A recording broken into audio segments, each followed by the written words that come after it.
Wala kang kwentang Pilipino dahil sa mga sumusunod.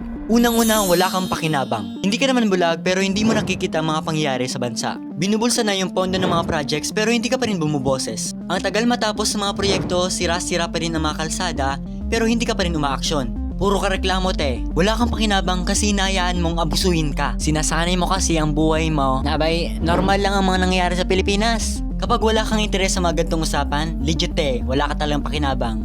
I mean, know what is happening in our country. Walang mangyayari te kung hindi ka buboses. Pero seryoso, I am challenging you now. Use your social media accounts to speak up. Pangalawa, tumatanggap ka ng mga suhol mula sa politiko. Pera, bigas, ayuda na binibigay before the election are considered as suhol.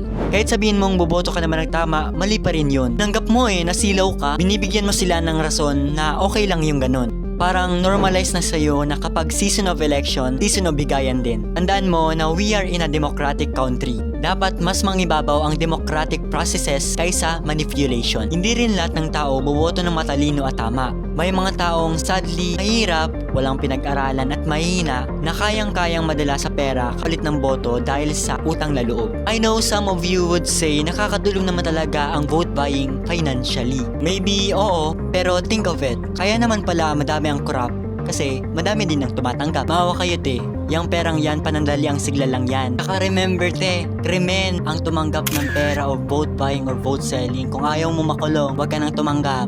Pangatlo o panghuli, wala kang pakialam sa mga nangyayari. Sabihin na nating aware ka sa mga pangyayari sa lipunan. Pero anong ginawa mo? Huwag po nating sanayan ang ating mga sarili na ay ganito naman talaga sa Pilipinas, normal na to. Palagi naman ganito ang kaganapan sa Pilipinas, okay lang.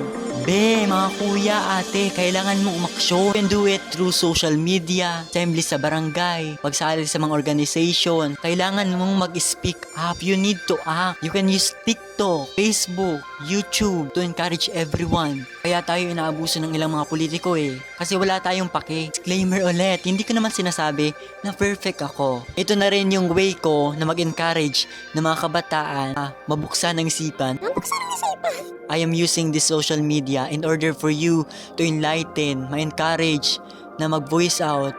Nakakaya ka bilang Pilipino kung wala kang pakinabang, matanggap ng suhol at walang pakialam sa mga nangyayari sa Pilipinas. Always remember that we are not Filipino for nothing.